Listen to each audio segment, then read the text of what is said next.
বহুদলীয় গণতন্ত্রের প্রবর্তক শহীদ রাষ্ট্রপতি জিয়াউর রহমানের জন্মদিন আজ। দূরদর্শী নেতৃত্বে হয়ে ওঠেন জাতি গঠনের অগ্রনায়ক, পথ দেখান আর্থসামাজিক উন্নয়নেও। শহীদ পরিবার ও জুলাই যোদ্ধাদের কষ্টের কথা শুনলেন তারেক রহমান। আর শোক নয়, গণতন্ত্রের বিজয় রচনার ডাক। ক্ষমতায় গেলে মুক্তিযুদ্ধ মন্ত্রণালয় থেকে সহায়তা দেবে বিএনপি। এনআইডি ও মোবাইল ব্যাংকিং নম্বর সংগ্রহ করছে জামায়াত, ইসিতে বিএনপির অভিযোগ। ব্যালট পরিবর্তনের তাগিদ। ঢাকায় ভোটার স্থানান্তরে জড়িতদের তালিকা চান মির্জা ফখরুল। প্রধান উপদেষ্টার সঙ্গে জামায়াত আমিরের সাক্ষাৎ। একটি দলের প্রধানকে বাড়তি নিরাপত্তা দেওয়ার অভিযোগ। আইনশৃঙ্খলা বাহিনীকে ভোট কেন্দ্রে প্রবেশ করতে না দেওয়ার সুপারিশ। এবং নির্বাচনে যাবে কিনা চিন্তা ভাবনা করছে এনসিপি, বললেন আসিফ মাহমুদ। আপিল শুনানির শেষ দিন, ইসির বিরুদ্ধে একপাক্ষিক রায় দেওয়ার অভিযোগ।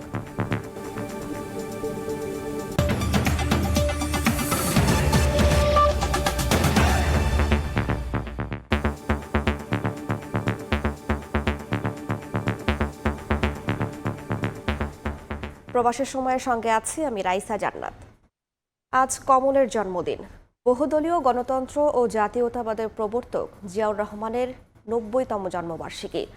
১৯৩৬ সালের ১৯ জানুয়ারি বগুড়ার গাবতলী উপজেলার বাগবাড়ি গ্রামে জন্ম নিয়েছিলেন তিনি। সমৃদ্ধশালী, সুখী ও স্বনির্ভর বাংলাদেশের স্বপ্ন নিয়ে রাষ্ট্র ক্ষমতায় এসেছিলেন ক্ষণজন্মা জিয়াউর রহমান, যিনি আর্থসামাজিক উন্নয়নের স্বাধীন পররাষ্ট্রনীতি ও কৃষি বিপ্লব ছাড়াও বাকশাল থেকে বেরিয়ে বহুদলীয় গণতন্ত্র প্রতিষ্ঠা করেছিলেন। স্বাধীনতা, সার্বভৌমত্ব রক্ষার পাশাপাশি জাতীয়তাবাদের আদর্শ ধারণ করে দেশকে নিয়ে গিয়েছিলেন বিশ্ববাসীর কাছে।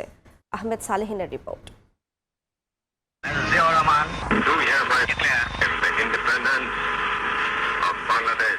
সাহসী বীরের এক ঘোষণায় পাল্টে দিয়েছিল পুরো দৃশ্যপট। ৭১-এর রণাঙ্গনে ৯ মাসের সংগ্রামে সৃষ্টি হয় লাল সবুজের বাংলাদেশ।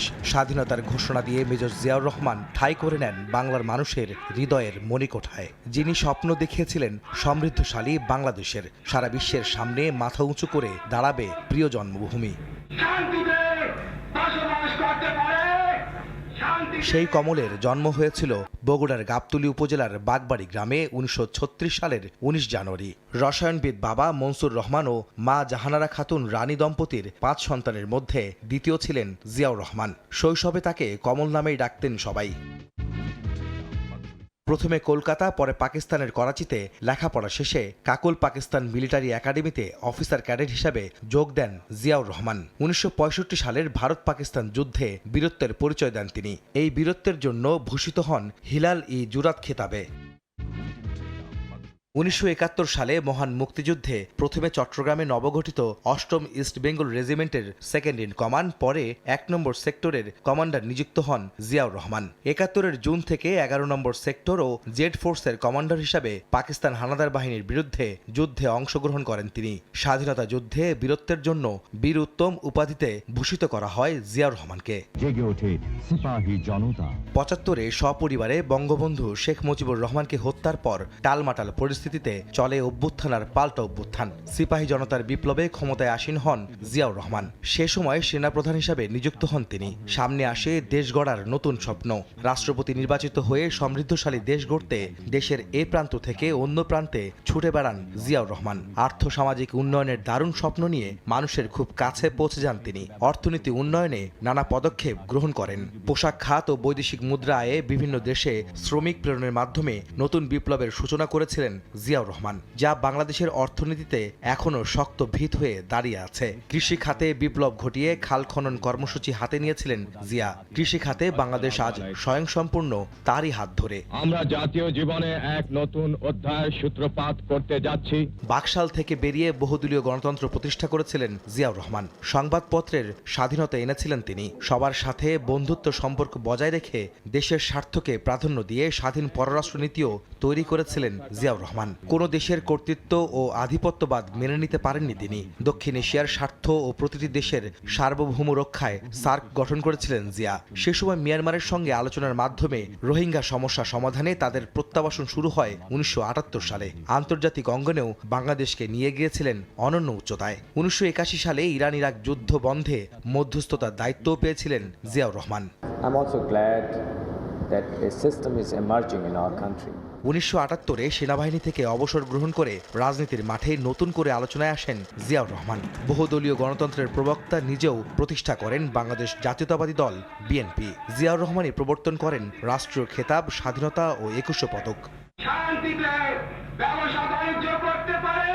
জাতীয়তাবাদের আদর্শে সাধারণ মানুষকে উজ্জীবিত হতে শিখিয়েছেন জিয়াউর রহমান, যার বিচক্ষণতা আর দূরদর্শিতা বাংলাদেশকে বিশ্বের কাছে পরিচিত করেছে। সেই সাহসী মহানায়ক ক্ষণজন্মা জিয়াউর রহমান মাত্র ৪৫ বছর বয়সে শহীদ হন বিপথগামী কিছু সেনা সদস্যদের হাতে। যে চট্টগ্রাম থেকে স্বাধীনতার ঘোষণা দিয়েছিলেন এক বীর, তাকে 1981 সালের 30 মে ষড়যন্ত্রের মাধ্যমে হত্যা করা হয় সেই চট্টগ্রামেই। রেখে যান 2 শিশু সন্তান ও সহধর্মিণী বেগম খালেদা জিয়াকে। লাখো কোটি মানুষের হৃদয়ে যিনি আজও বেঁচে আছেন স্বাধীনতা, সার্বভৌম ও জাতীয়তাবাদের কাণ্ডারি হয়ে, তিনি সেই কমল, সেই জিয়াউর রহমান। আহমেদ সালেহীন, সময় সংবাদ, ঢাকা। সেনা কর্মকর্তা থেকে রাষ্ট্রনায়ক, অতপর গণমানুষের নেতা, ইতিহাসের উজ্জ্বল নক্ষত্র শহীদ প্রেসিডেন্ট জিয়াউর রহমান দেশের সামনে উন্মোচন করেছিলেন সমৃদ্ধির নবদিগন্ত। দূরদর্শী অর্থনৈতিক ও সামাজিক সিদ্ধান্ত জিয়াউর রহমানকে পৌঁছে দিয়েছিল অনন্য উচ্চতায়।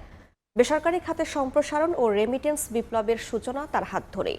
খাল খনন কর্মসূচির মাধ্যমে কৃষিতে স্বয়ংসম্পূর্ণ জাতি গঠনের অগ্রনায়ক শহীদ প্রেসিডেন্ট জিয়াউর রহমান। সামদানি প্রত্যয় রিপোর্ট। 1971 সালের উত্তাল দিনগুলোতে বাংলার আকাশ যখন কালো মেঘে ঢাকা, তখন চট্টগ্রামের কালুরঘাট বেতার কেন্দ্র থেকে ভেসে আসে একটি কণ্ঠস্বর। সে কণ্ঠস্বর কেবল এক ঘোষণা নয়, ছিল নিপীড়িত জনতার বুকের মধ্যে জমে থাকা প্রত্যয়ের বিস্ফোরণ।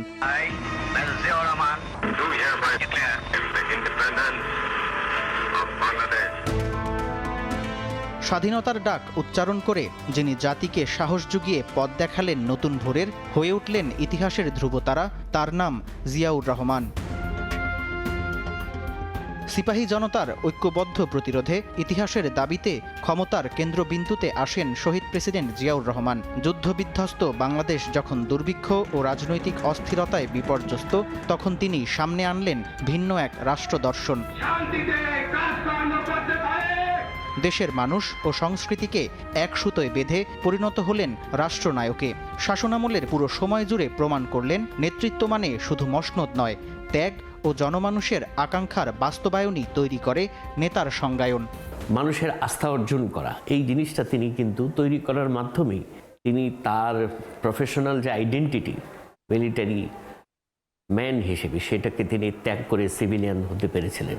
অর্থনৈতিক কূটনীতির মধ্য দিয়ে বাংলাদেশকে একটা বিশেষ মর্যাদাশীল জায়গায় নিয়ে যাওয়ার যে চেষ্টাটা তিনি করেছিলেন, আজকের এই বাংলাদেশের এই বাস্তবতায় এটা অত্যন্ত প্রাসঙ্গিক বলেই আমরা মনে করি। পররাষ্ট্রনীতিতে ব্যাপক পরিবর্তন আনেন জিয়াউর রহমান। আঞ্চলিকভাবে ভারতের একচ্ছত্র আধিপত্য মোকাবেলায় তৈরি করেন সার্ক। তার শাসনামলে মধ্যপ্রাচ্যের সঙ্গে কূটনৈতিক সম্পর্ক বৃদ্ধি পায়। ফারাক্কা বাদ নিয়ে জাতিসংঘের কাছে অভিযোগ করে জিয়াউর রহমান প্রমাণ করেন, কোনো পরাশক্তির সামনে মাথা নত করবে না বাংলাদেশ। মধ্যপ্রাচ্যের দেশগুলোর সাথে কূটনৈতিক সম্পর্ক, মুসলিম দেশগুলোর সাথে কূটনৈতিক সম্পর্ক বৃদ্ধির মধ্য দিয়ে মধ্যপ্রাচ্যের শ্রমবাজার উন্মুক্ত করেছিলেন বাংলাদেশের জন্য। এক দেশের সাথে নির্ভরশীলতা না, বহু দেশের সাথে বহুপাক্ষিক সম্পর্ক বৃদ্ধির ক্ষেত্রে জিয়াউর রহমানের একটা ইতিবাচক অবদানকে আমাদের স্বীকার করতেই হবে। 1977 সালে গ্রামীণ উন্নয়ন ও কৃষি পুনরুজ্জীবনের উদ্দেশ্যে খাল খনন কর্মসূচি শুরু করেন শহীদ প্রেসিডেন্ট জিয়াউর রহমান। যুগান্তকারী এ পদক্ষেপের মাধ্যমে বর্ষার অতিরিক্ত পানি সংরক্ষণ করে শুষ্ক মৌসুমে সেচ ব্যবস্থার বিপ্লব ঘটে। লক্ষাধিক একর জমি আসে সেচের আওতায়। পাশাপাশি বৃদ্ধি পায় মাছের উৎপাদন। খাল খনন কর্মসূচি গড়ে তোলে নতুন এক সামাজিক আন্দোলন। গ্রামীণ অর্থনীতি বিকশিত হতে শুরু করে, তৈরি হয় কর্মসংস্থান। বিশেষজ্ঞরা বলছেন, এ কর্মসূচি পুনরায় চালু করা গেলে বন্যা, শুষ্ক মৌসুমে সেচের অভাবসহ দূর করা সম্ভব হবে নদীগুলোর নাব্যতা সংকট। জিয়াউর রহমান মনে করতেন যে গ্রামই হচ্ছে বাংলাদেশের প্রধান শক্তি এবং গ্রামীণ জনগোষ্ঠীর জীবনমানের উন্নয়নের জন্য তিনি নানামুখী যে পদক্ষেপ গ্রহণ করেছিলেন, সেই পদক্ষেপগুলোর মধ্যে যে 1 ইঞ্চি জায়গাও পতিত থাকবে না বাংলাদেশে। চাষযোগ্য করার জন্য জমিকে কিভাবে অচাষযোগ্য জমি চাষযোগ্য করা যায় এবং চাষযোগ্য জমির পরিমাণ কিভাবে বৃদ্ধি করা যায়, খাল খনন কর্মসূচি ছিল একটা উল্লেখযোগ্য ভূমিকা। শহীদ প্রেসিডেন্ট জিয়াউর রহমানের খাল খনন ও কৃষি বিপ্লবের ধারাবাহিকতায় তার যোগ্য উত্তরসূরি বিএনপি চেয়ারম্যান তারেক রহমান নির্বাচনী ইশতেহারে ঘোষণা দিয়েছেন সারা দেশে পুনরায় খনন করা হবে 20,000 কিলোমিটার নদী ও খাল, রোপণ করা হবে 25 কোটি বৃক্ষ, হাতে নেওয়া হবে তিস্তা ব্যারেজ উন্নয়ন ও পদ্মা ব্যারেজের মতো যুগোপযোগী প্রকল্প। কৃষক কার্ডের মাধ্যমে কৃষি সেবা পৌঁছে যাবে প্রান্তিক কৃষকের দোরগোড়ায়। জিয়াউর রহমানের সূচিত সমৃদ্ধ বাংলাদেশ তারেক রহমানের হাত ধরে এগিয়ে যাবে দৃঢ় আত্মপ্রত্যয়ে। বাংলাদেশের রাজনৈতিক ইতিহাসে যে কজন ক্ষণজন্মা পুরুষ গোটা জাতিকে ঐক্যবদ্ধ করেছিলেন, বেঁধেছিলেন এক সুতোয়, তাদের মধ্যে অগ্রগণ্য শহীদ প্রেসিডেন্ট জিয়াউর রহমান। তার জন্মবার্ষিকীতে গোটা জাতি তাকে স্মরণ করছে বিনম্র শ্রদ্ধায়। আগামীর বাংলাদেশ বিনির্মাণে জিয়াউর রহমানের রাষ্ট্রচিন্তার প্রতিফলন ঘটবে, এমনটাই প্রত্যাশা ভবিষ্যৎ প্রজন্মের। সামদানি প্রত্যয়, সময় সংবাদ, ঢাকা।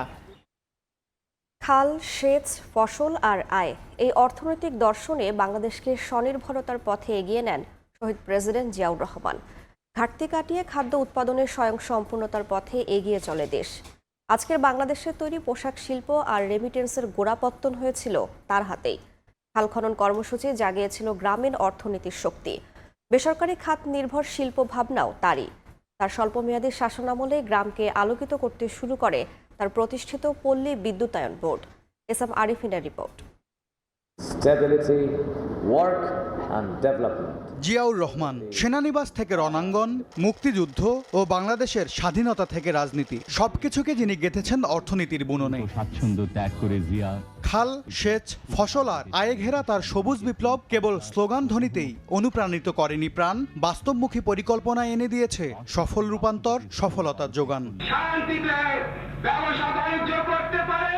উন্নয়ন হবে গ্রাম থেকে, এই দর্শনে কৃষি ভর্তুকি, উন্নত বীজ ব্যবহারের উপর জোর দিয়ে খাদ্য উৎপাদনে স্বয়ংসম্পূর্ণতার পথে দেশকে এগিয়ে নেন তিনি। ভাবে যদি রাজনৈতিক অর্থনৈতিক প্রবৃদ্ধির ভূমিকা বাংলাদেশকে গড়তে কতটুকু সাহায্য করছে সেইভাবে বিশ্লেষণ করেন, তাহলে আমি বলবো জিয়াউর রহমানের একটা বিশাল ভূমিকা ছিল অর্থনৈতিক পুনর্গঠনের ক্ষেত্রে। 1975 থেকে 76 সালে খাদ্যশস্য উৎপাদন ছিল প্রায় 1,18,00,000 টন। উর্বর জমিন আর তার কৃষি দর্শন মিলে 1980 থেকে 81 সালে বেড়ে দাঁড়ায় প্রায় 1,50,00,000 টনে। কিভাবে চাষযোগ্য জমি চাষযোগ্য করা যায় এবং চাষযোগ্য জমির পরিমাণ কিভাবে বৃদ্ধি করা যায়, খাল খনন কর্মসূচি ছিল একটা উল্লেখযোগ্য ভূমিকা।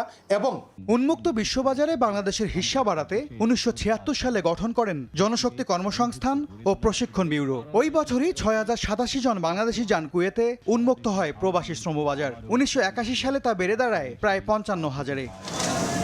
1978 সালে দেশ গার্মেন্টস প্রতিষ্ঠার মাধ্যমে রপ্তানিমুখী পোশাক শিল্পের যাত্রা। তখন মাত্র কয়েকটি কারখানার লাইসেন্স দেওয়া হয়েছিল, আজ যা 3,000-এর বেশি। বর্তমানে যার বৈদেশিক মুদ্রা অর্জনের ক্ষেত্রে 84-85% যে আরএমজির কথা বলা হয়, আপনি চোখ বন্ধ করলেই বলবেন বাংলাদেশের আরএমজির ইতিহাস হচ্ছে 80-র দশকের। অতএব সেই জায়গাটা থেকেও ওই সূচনা লগ্ন যদি বলেন, তখন কিন্তু ভিত্তিপ্রস্তর স্থাপন হিসাবে ওই যুগটার কথাই, ওই সময়ের কথাই কিন্তু আমাদেরকে মনে করিয়ে দেয়। সমাজতান্ত্রিক অর্থনৈতিক কাঠামো থেকে বেরিয়ে বেসরকারি খাতকে অগ্রাধিকার দেন তিনি। রাষ্ট্রীয় মালিকানাধীন প্রায় 250-টির বেশি শিল্প ইউনিট ও কলকারখানা বেসরকারি খাতে হস্তান্তর করা হয় তার শাসনামলে। বেসরকারি খাতে ব্যাংক ও বীমা কোম্পানি খোলার অনুমতি দিয়ে আর্থিক খাতকে উন্মুক্ত করেন শহীদ প্রেসিডেন্ট জিয়াউর রহমান। গ্রামীণ অর্থনীতিকে চাঙ্গা করতে 1977 সালে গঠিত হয় পল্লী বিদ্যুতায়ন বোর্ড। জিয়া শাসনামলে দেশের ইতিহাসে প্রথমবারের মতো গ্রামীণ জনপদে বিদ্যুৎ সংযোগ দেওয়ার প্রাতিষ্ঠানিক কাঠামো তৈরি হয়। এমএস আরিফিন, সময় সংবাদ, ঢাকা।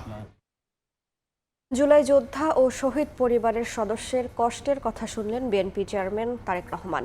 বলেন, আর শোক গাথা নয়, নিরাপদ বাংলাদেশ গড়ে গণতান্ত্রিক মানুষের বিজয় গাথা রচনা করতে হবে।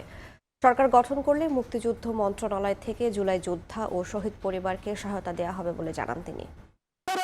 যাদের আপসহীন লড়াই আর রক্তস্রোতে ভেসে গেছে স্বৈরাচার, সেই শহীদ পরিবার ও আহতদের নিয়ে বিএনপি আয়োজন করে এই মতবিনিময় সভার। যোগ দেন বিএনপির চেয়ারম্যান তারেক রহমান। এতদিন ভার্চুয়ালি জুলাই অভ্যুত্থানে ভুক্তভোগী পরিবারের কথা শুনলেও সশরীরে আজ তাদের ত্যাগ, সংগ্রাম আর স্বজন হারানোর যন্ত্রণার সাক্ষী হলেন তারেক রহমান। যাদের রক্তের বিনিময়ে ফ্যাসিবাদ মুক্ত বাংলাদেশ, তাদের নিয়ে রাষ্ট্র ও রাজনৈতিক দলের ভূমিকার সমালোচনা উঠে আসে সভায়। রাজধানীর কৃষিবিদ ইনস্টিটিউটের আয়োজনে দর্শক সারিতে ছিলেন বিএনপি চেয়ারম্যান তারেক রহমানের স্ত্রী ডাক্তার জুবাইদা রহমান।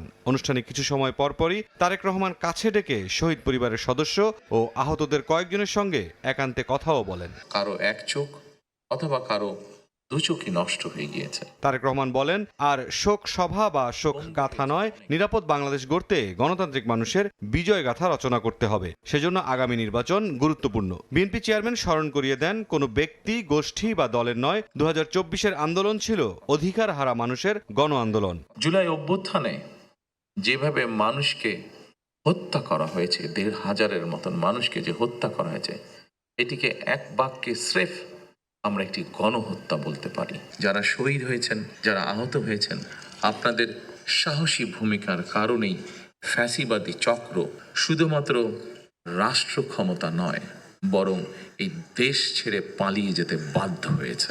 আর শোকগাথা বা শোক সমাবেশ নয়, বরং আসুন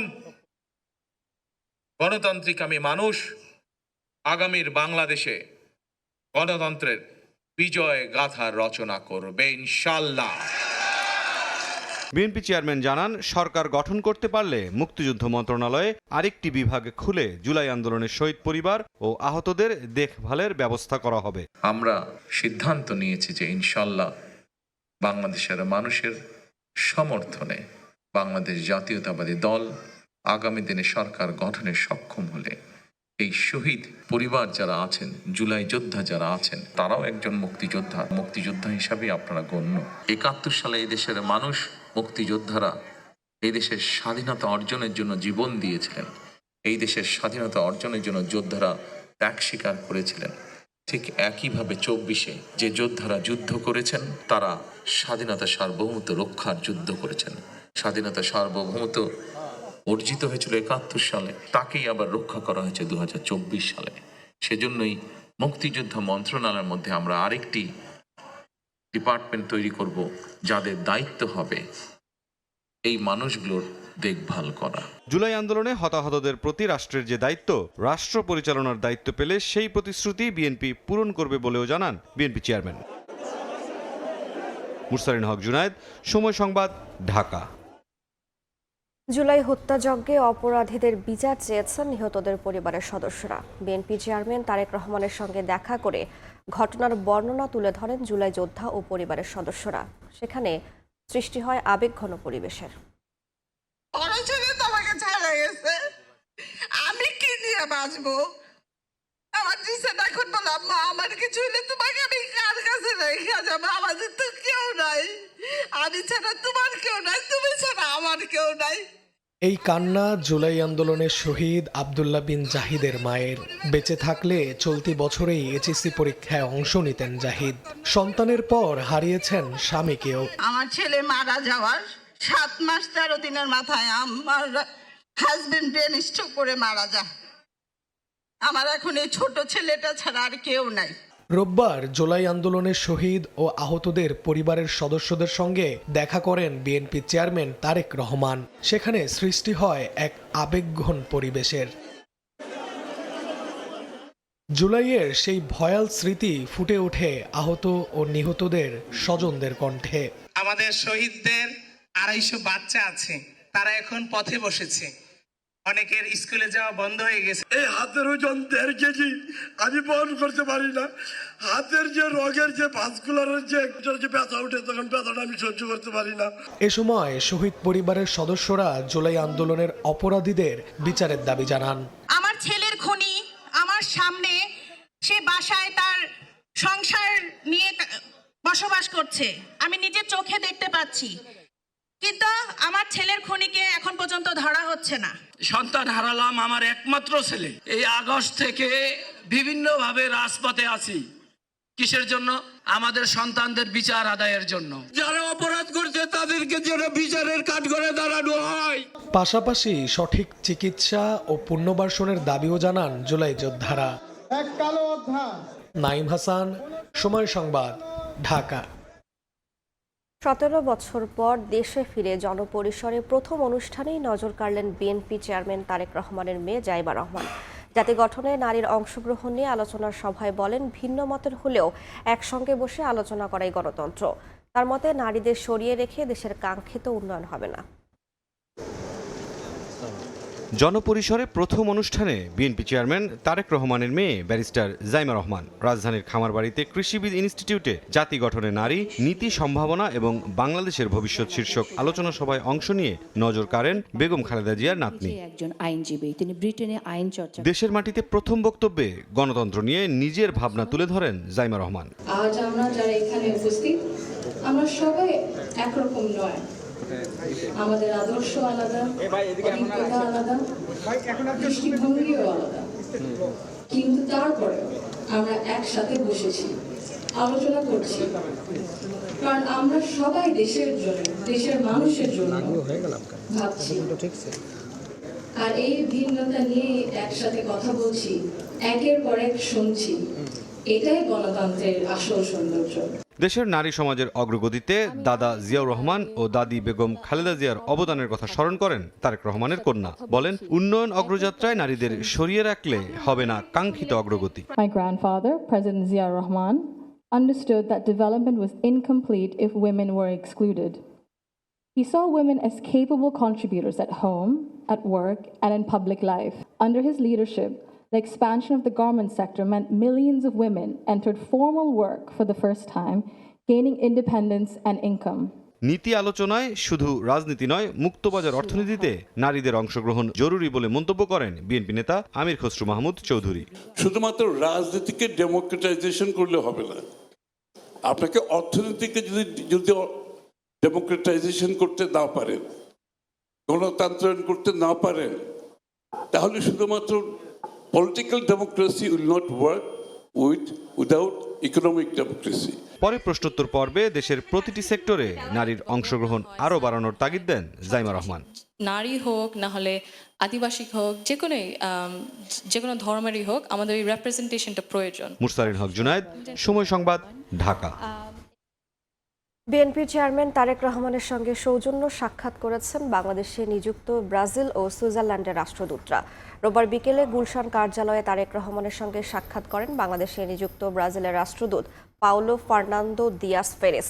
এরপর সন্ধ্যায় তারেক রহমানের সঙ্গে সাক্ষাৎ করতে আসেন সুইজারল্যান্ডের রাষ্ট্রদূত রেতো রিংলি।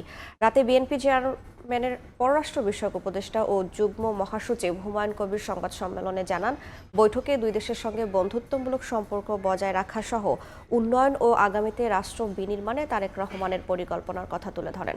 এ সময় ব্যবসা বাণিজ্য, তথ্য প্রযুক্তি ও শিক্ষা স্বাস্থ্য খাতে বিনিয়োগ নিয়ে আলোচনা হয়েছে বলেও জানান তিনি।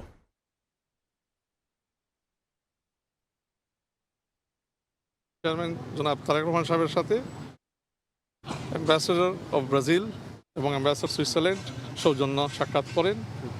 এই দুই সাক্ষাৎগুলোতে অত্যন্ত কোডাইলভাবে অনুষ্ঠিত হয়েছে, বিভিন্ন এক্সচেঞ্জেস হয়েছে অ্যারাউন্ড ট্রেড অ্যান্ড ইনভেস্টমেন্ট, যেমন ব্রাজিল, ইন্টারন্যাশনাল কোঅপারেশন, বিভিন্ন ইন্টারন্যাশনাল সংস্থাগুলোতে আমরা কিভাবে কাজ করতে পারি, বিভিন্ন কমন পজিশন নিয়ে, এইগুলো নিয়ে এক্সচেঞ্জ হয়েছে।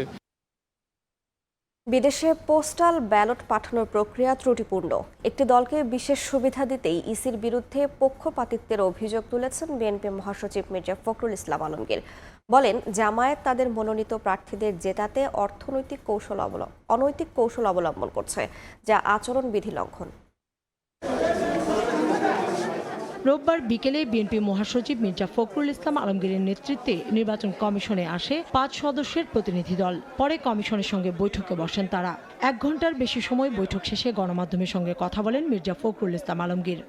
এই ব্যালট পেপারটি সঠিক নয়, এখানে পক্ষপাতিত্ব করা হয়েছে এবং কোনো একটি দলকে বিশেষভাবে সুবিধা দেওয়ার চেষ্টা করা হয়েছে।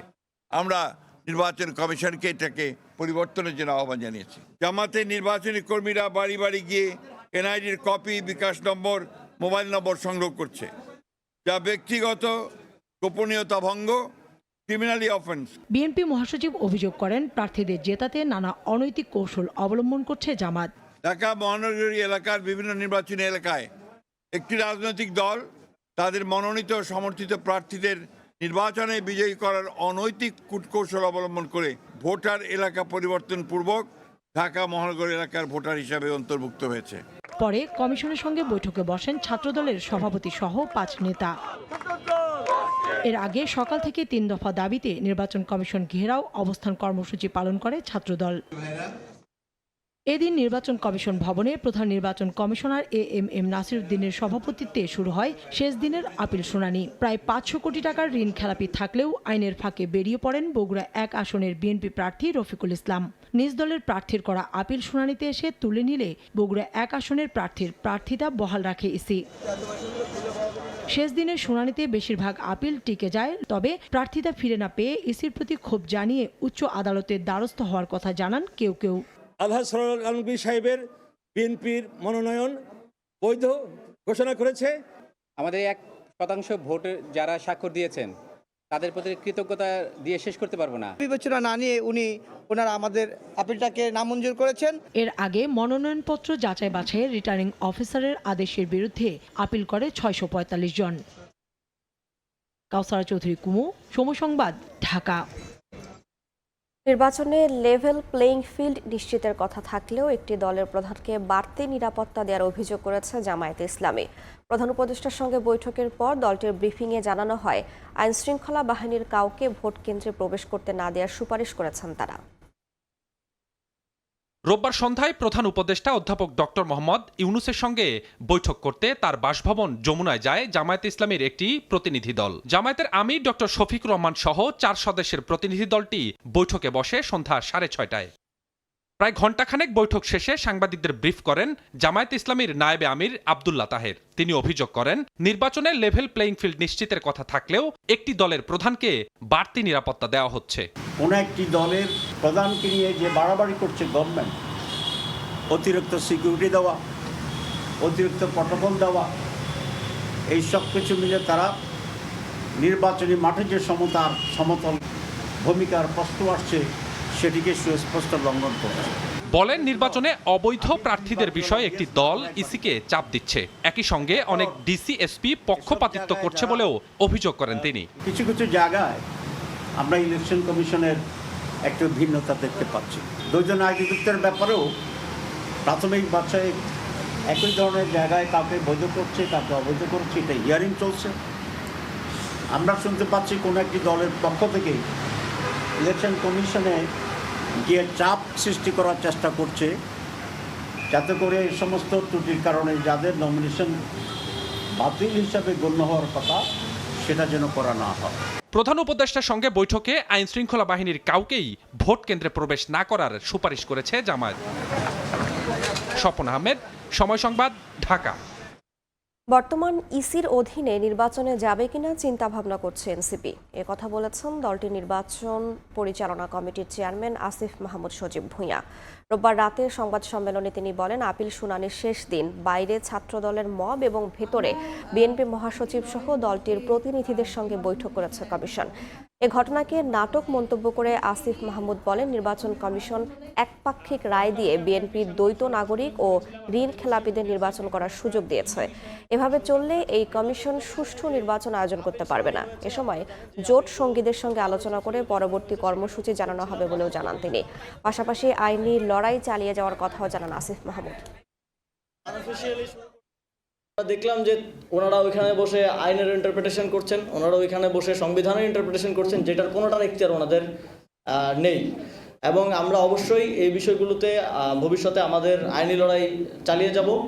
এবং আমরা আজকে স্পষ্টভাবে বলছি যে এই নির্বাচন কমিশনের একটা সুষ্ঠু নির্বাচন, নিরপেক্ষ নির্বাচন আয়োজনের ক্ষেত্রে আমরা পার্টি হিসেবে জাতীয় নাগরিক পার্টি কোনো ধরনের কনফিডেন্স আজকের পরে আর পাচ্ছি না।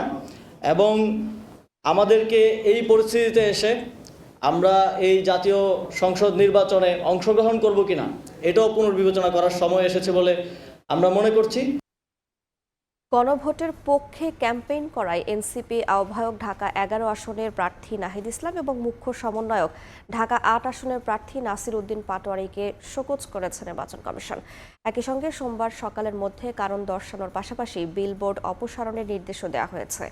রিটার্নিং অফিসার স্বাক্ষরিত নোটিশে আরও বলা হয়, নির্বাচন এলাকায় বিশাল আকৃতির রঙিন ছবি, গণভোটকে হ্যাঁ বলি স্লোগান সম্বলিত বিলবোর্ড নির্বাচন আচরণ বিধিমালায় পরিপন্থী। এদিকে বিধি বহির্ভূতভাবে কারণ দর্শানোর নোটিশ দেওয়া হয়েছে বলে বিবৃতি দিয়েছে এনসিপি।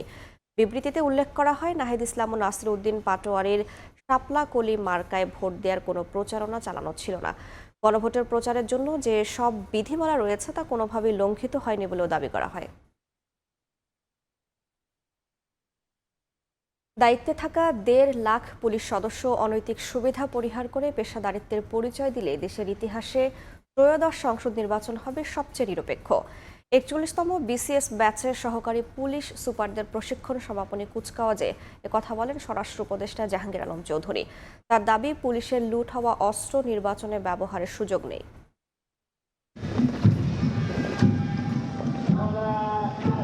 দীপ্ত পদচারণা আর চোখে অদম্য আত্মবিশ্বাস, শৃঙ্খলা সাহসের ছন্দে মুখর রাজশাহীর সারদায় বাংলাদেশ পুলিশ একাডেমির প্যারেড গ্রাউন্ড।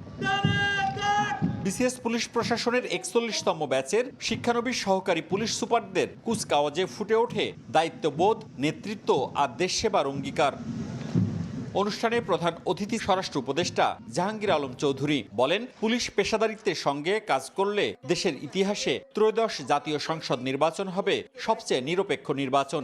আমি আশা করি আপনারা পেশাদারিত্বের পরিচয় দিয়ে বাংলাদেশের ইতিহাসে সবচেয়ে নিরপেক্ষ নির্বাচন অনুষ্ঠানের কার্যকর ভূমিকা পালন করবেন। কোনো প্রার্থী বা এজেন্টের নিকট হতে কোনো প্রকার অনৈতিক বা অবৈধ আর্থিক সুবিধা গ্রহণ করবেন না। পরে প্রশ্নের জবাবে স্বরাষ্ট্র উপদেষ্টা বলেন, পুলিশের লুট হওয়া অস্ত্র নির্বাচনকালীন সময়ে ব্যবহার হওয়ার আশঙ্কা নেই। প্রতিবেশী দেশের সীমান্ত থেকে আসা অস্ত্র উদ্ধার করা হচ্ছে। আমাদের যে অস্ত্রগুলি যে লুট হয়ে গেছে আমাদের থানা থেকে, ওই অস্ত্র কিছু আছে যারা আমাদের এখন উদ্ধার করা সম্ভব হয় না, বাট এই অস্ত্রগুলি ইলেকশনের সময় এরা ব্যবহার করতে পারবে না, এই প্রতিশ্রুতি আমি আপনাদের দিতে পারি। 2025 সালের 15 ফেব্রুয়ারি শুরু হওয়া 41তম বিসিএস পুলিশ ব্যাচের প্রশিক্ষণে 96 জন প্রশিক্ষণ নেন। মওদুদ রানা, সময় সংবাদ, রাজশাহী।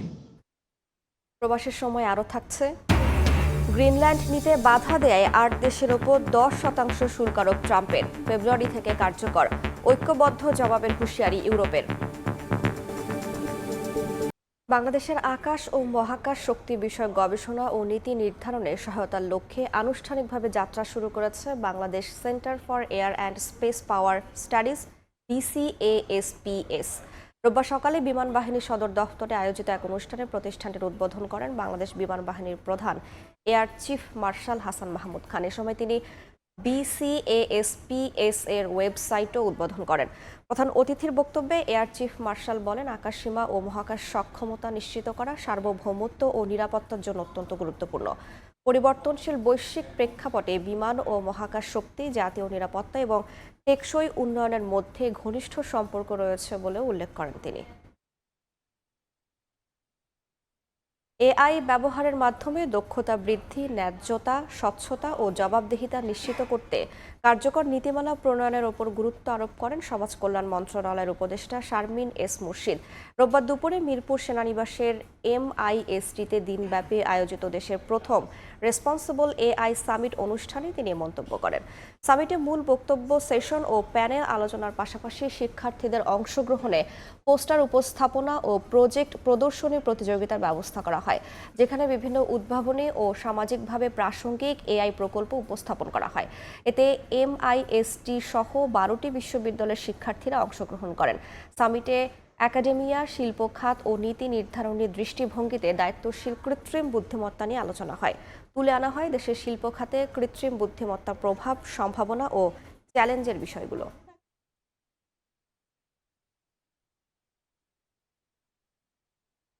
AI পলিসিটা আমাদের দেশের বিজ্ঞজন যারা আছে এবং পৃথিবীতে যারা বিজ্ঞজনেরা আছে, আমাদের ছেলেরা মেয়েরা যারা বাইরে আছে, তারা সকলে মিলে একত্রে বসে এই জায়গাটায় বাংলাদেশের জন্য একটা পলিসি নির্ধারণ করুক। কিভাবে 70,000 গ্রামে পৌঁছাবো এবং জানবো সেই সুদূরে একটি মেয়েকে, একটি শিশুকে অত্যাচার করা হচ্ছে এবং আমার সিস্টেম সঙ্গে সঙ্গে সেখানে রিচ করবে।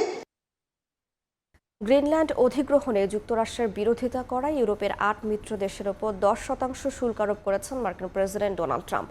ফেব্রুয়ারি থেকে এটি কার্যকর হচ্ছে। গ্রিনল্যান্ড ইস্যুতে কোনো সমঝোতা না হলে জুন থেকে শুল্ক হার বাড়িয়ে 25% করা হবে বলেও জানান ট্রাম্প। তীব্র ঠান্ডা আর বৃষ্টির মধ্যেও গ্রিনল্যান্ডের রাজধানী নুকের রাস্তায় সাধারণ মানুষের ঢল। দাবি একটাই, যুক্তরাষ্ট্রের অধীনে যেতে চান না গ্রিনল্যান্ডবাসী। মার্কিন প্রেসিডেন্ট ডোনাল্ড ট্রাম্পের গ্রিনল্যান্ড অধিগ্রহণের বিপক্ষে অবস্থান নিয়ে আন্দোলনে নামেন ডেনমার্কের রাজধানী কোপেনহেগেনের বাসিন্দারাও। পতাকা হাতেই মিছিল করেন তারা। এদিকে স্থানীয় সময় শনিবার ট্রুথ সোশ্যালে দেয়া এক পোস্টে প্রেসিডেন্ট ট্রাম্প জানান, গ্রিনল্যান্ড কেনার অনুমতি না দেওয়া পর্যন্ত ইউরোপীয় কয়েকটি দেশের উপর শুল্ক আরোপ করা হবে। Denmark, Norway, Sweden, France, Germany, যুক্তরাজ্য, নেদারল্যান্ডস ও ফিনল্যান্ডের উপর ১ ফেব্রুয়ারি থেকে 10% শুল্ক কার্যকর হচ্ছে। ১ জুন থেকে তা বাড়িয়ে করা হবে 25%। কোনো চুক্তি না হওয়া পর্যন্ত এই শুল্ক বহাল থাকবে বলেও জানান তিনি।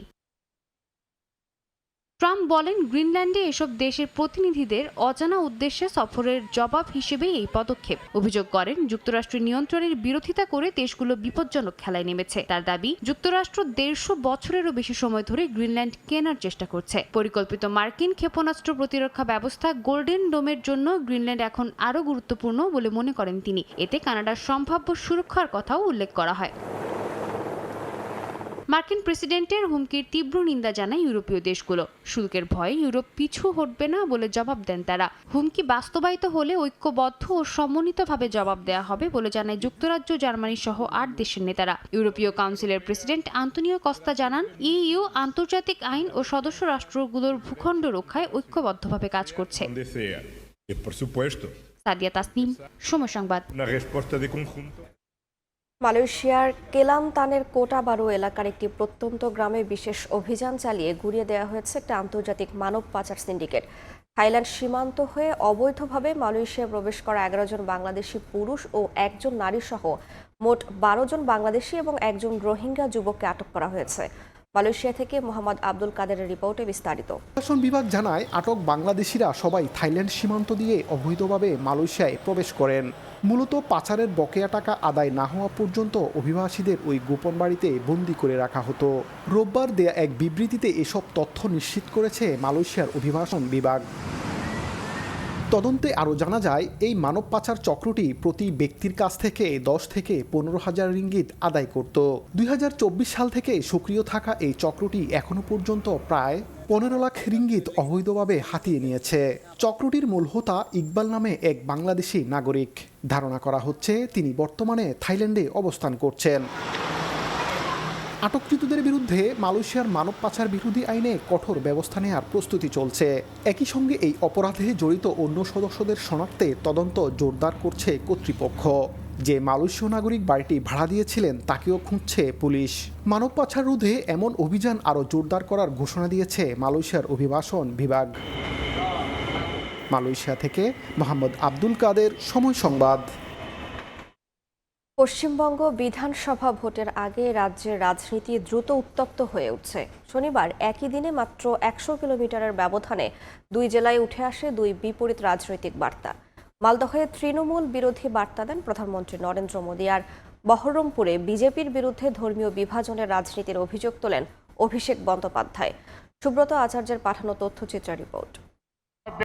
আসন্ন বিধানসভা নির্বাচন সামনে রেখে পশ্চিমবঙ্গে জোর প্রচারে নেমেছেন প্রধানমন্ত্রী ও বিজেপি নেতা নরেন্দ্র মোদী। নির্দিষ্ট ভোট ব্যাংকে প্রভাব ফেলতেই তার এই প্রচার বলে মনে করছেন রাজনৈতিক পর্যবেক্ষকরা। শনিবার দুপুরে মালদহের শাহাপুর মালদহ বাইপাস সংলগ্ন মাঠে বিজেপির পরিবর্তন সংকল্প জনসভাতে বক্তব্য রাখেন মোদী। সেখানে থেকে রাজ্যের শাসক দল তৃণমূল কংগ্রেসকে কড়া ভাষায় আক্রমণ করেন। মোদীর অভিযোগ, তৃণমূলের শাসনে রাজ্যে দুর্নীতি ও দুঃশাসন চরমে পৌঁছেছে। কেন্দ্রীয় সরকারের একাধিক উন্নয়ন প্রকল্প বাস্তবায়ন করতে দেয়া হয়নি বলেও দাবি করেন তিনি।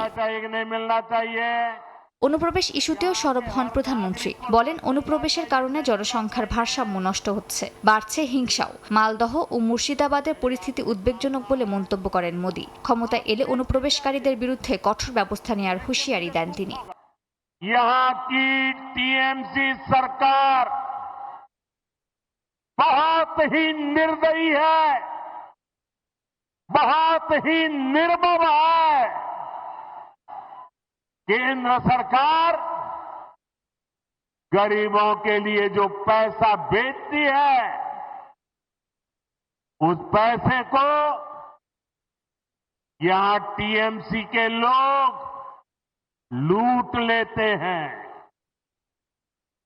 टीएमसी के लोग बंगाल बंगाल के मेरे गरीब भाई बहनों के दुश्मन बने हुए हैं।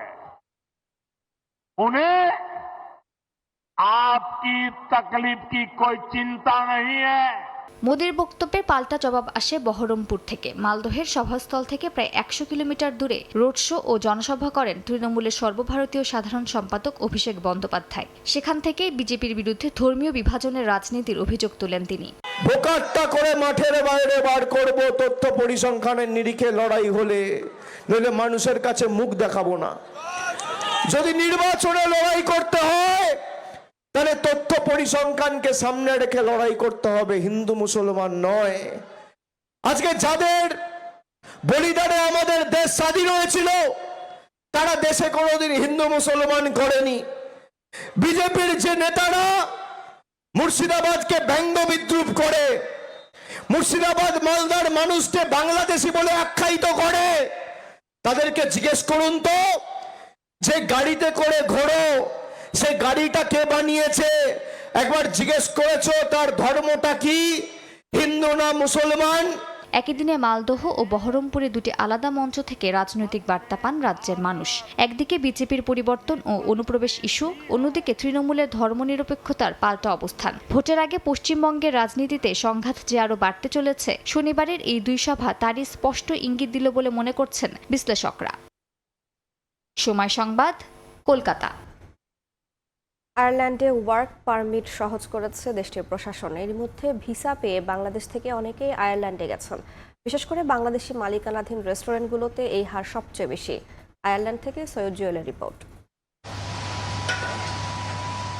একটা সময় আয়ারল্যান্ডে বাংলাদেশি মালিকানাধীন রেস্টুরেন্টগুলো থেকে ওয়ার্ক পারমিট বের করা ছিল বেশ সহজ, তবে 2007 সালের পর থেকেই অনেকটা কঠিন হয়ে যায়। হাতে গোনা কয়েকজন ছাড়া ওয়ার্ক পারমিট নিয়ে আয়ারল্যান্ডে আসতে পারেনি অনেক প্রবাসী। তবে অনেক বছর পর আবার ওয়ার্ক পারমিট পাওয়া অনেকটাই সহজ করেছে দেশটি। এজন্য মানতে হবে বেশ কিছু নিয়ম, যার মধ্যে নিয়মিত রেস্টুরেন্টের আয় ও সঠিক ট্যাক্স প্রদান, সরকারি যে কোনো সহায়তা গ্রহণ না করা অন্যতম।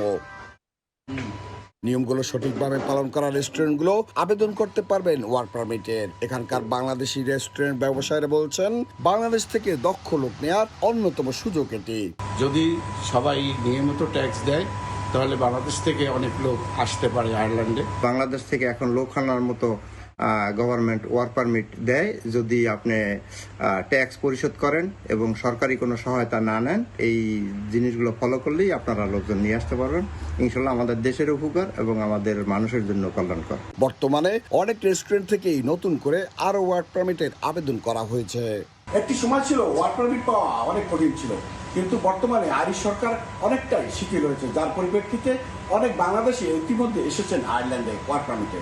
কারণ তারা নিয়মিত ট্যাক্স দিচ্ছেন। যেসব রেস্টুরেন্টগুলোতে নিয়মিত ট্যাক্স দেয় তারাই বেশিরভাগ ওয়ার্ক পারমিট পেয়ে থাকেন। তাই সুযোগ লোকানার এখনই বাংলাদেশ থেকে আয়ারল্যান্ডে, এতে করে আয়ারল্যান্ডের অর্থনীতিও যেমন হবে শক্তিশালী, পাশাপাশি বাংলাদেশের অর্থনীতি হবে আরও শক্তিশালী। সৈয়দ জুয়েল, সময় সংবাদ, আয়ারল্যান্ড। ভেন্যু পরিবর্তন না করলে বিশ্বকাপে বাংলাদেশের অংশগ্রহণ না করার সিদ্ধান্তে এবার পাকিস্তানকে পাশে পেল লাল সবুজ। বিসিবির দাবি না মানলে বিশ্বকাপে অংশ নেবে না পাকিস্তানও। বাংলাদেশের সবগুলো শর্ত যৌক্তিক বলে মনে করে বিসিবি। বাংলাদেশ সরকার নাকি এরই মধ্যে পাকিস্তানের সঙ্গে যোগাযোগ করেছে। ইতিবাচক সাড়াও মিলেছে দেশটির পক্ষ থেকে, এমন খবর প্রকাশ করেছে পাকিস্তানের শীর্ষস্থানীয় গণমাধ্যমগুলো।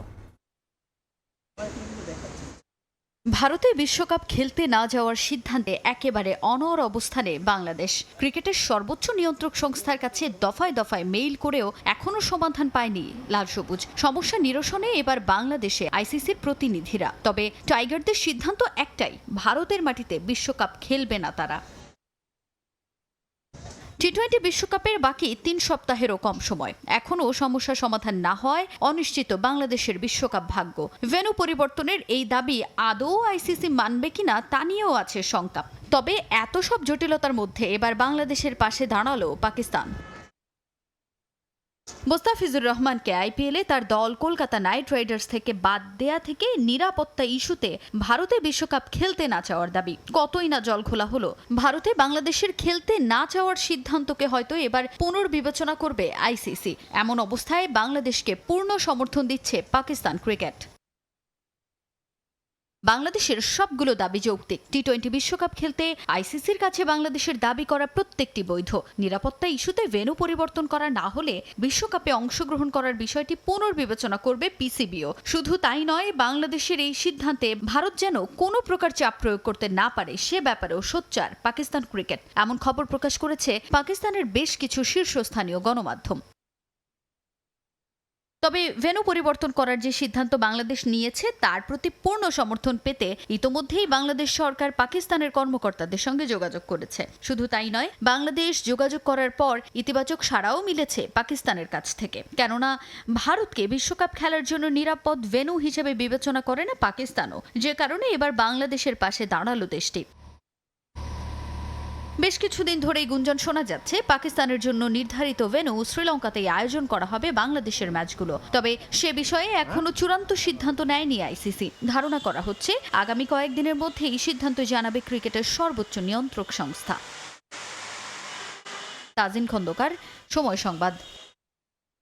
এ পর্যায়ে শীর্ষ সংবাদগুলো জানিয়ে দিচ্ছে আরেকবার। বহুদলীয় গণতন্ত্রের প্রবর্তক শহীদ রাষ্ট্রপতি জিয়াউর রহমানের জন্মদিন আজ। দূরদর্শী নেতৃত্বে হয়ে ওঠেন জাতি গঠনের অগ্রনায়ক, পথ দেখান আর্থসামাজিক উন্নয়নেও। শহীদ পরিবার ও জুলাই যোদ্ধাদের কষ্টের কথা শুনলেন তারেক রহমান। আর শোক নয়, গণতন্ত্রের বিজয় রচনার ডাক। ক্ষমতায় গেলে মুক্তিযুদ্ধ মন্ত্রণালয় থেকে সহায়তা দেবে বিএনপি। এবং প্রধান উপদেষ্টার সঙ্গে জামায়াত আমিরের সাক্ষাৎ। একটি দলের প্রধানকে বাড়তি নিরাপত্তা দেওয়ার অভিযোগ। আইনশৃঙ্খলা বাহিনীকে ভোট কেন্দ্রে প্রবেশ করতে না দেওয়ার সুপারিশ।